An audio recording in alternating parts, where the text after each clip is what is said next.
So I also want to talk about the CW universe right now and what's going on with the Flash show. So the Flash season 9, episode 9, you know where they're bringing back? Woo! Green Arrow. That's right. Stephen Green Arrow is Amell. coming back. He's coming back. You thought that death could stop him. Oh no. Oh no. Right, Jacob? Death That's will right. not stop him. No, not the Arrow. Absolutely not.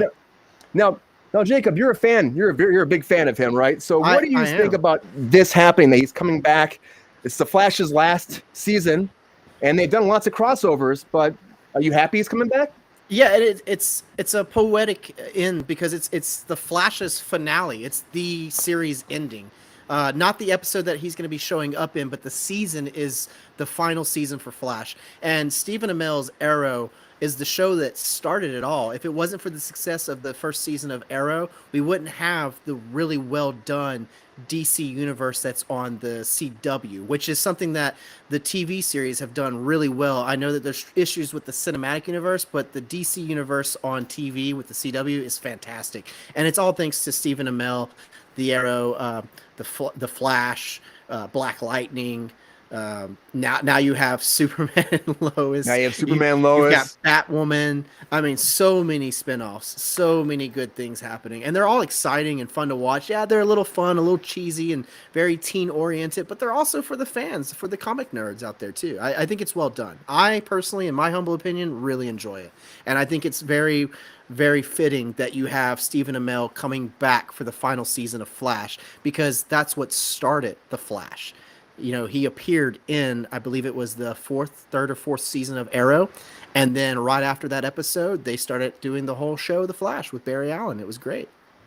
Yeah, it only makes sense for him to come back now, too. It's the very end. I know that during the Crisis of Infinite Earths, they took him off. They killed him. They, of course, they gave him a big send-off. But that's the one where I had, too. He had this huge send-off. But I think it makes sense, especially because, like you said before, he started this whole path off. We're not really sure if this whole DC universe on the CW is going to exist that much longer too. These shows are being canceled, they're being taken down. James Gunn's in charge, which we'll talk about that a little bit more later. But that how he's changing it, manipulating it, and the whole structure is going to be gone. I don't even know if Superman and Lois will have another season after this. I don't think anybody knows because of how it's changing. So I think it's fitting that he's coming back now. It is a nice touch. Yeah. Sabrina doesn't really watch a lot of these. I've made her watch some of these once in a while. What do you think about this, Sabrina, when you hear about this? Do you think it's a bad thing that he's coming back? Could it tarnish his big send-off? Or do you think it's good to wrap it all up and bring him back for the big finale? I mean, I guess it's going back to your roots, I guess. So, I'm all for that. So far as structure of the show, when you kill someone, I always think of soap operas when people resurrect themselves from the dead and they're like, oh, it's my evil twin, or oh, I was just hiding in the forest. It always weirds me out. Like, they managed to do it very well with superhero things. I guess more believable than One Life to Live. So I have a little bit of a reservation about that, but, I think it's fitting, and it'll probably be a lot of fun for the fans. Speaking of fans too, it's also exciting because not only is Stephen Amell coming back for that episode, you have the actor who plays Diggle. I apologize, I don't know his name off the top of my head, but he's a well-loved fan favorite from the show. He's going to be crossing over into multiple other shows, like he's in Legends of Tomorrow all the time. He shows up in Supergirl occasionally. So it's really cool that he too is coming back.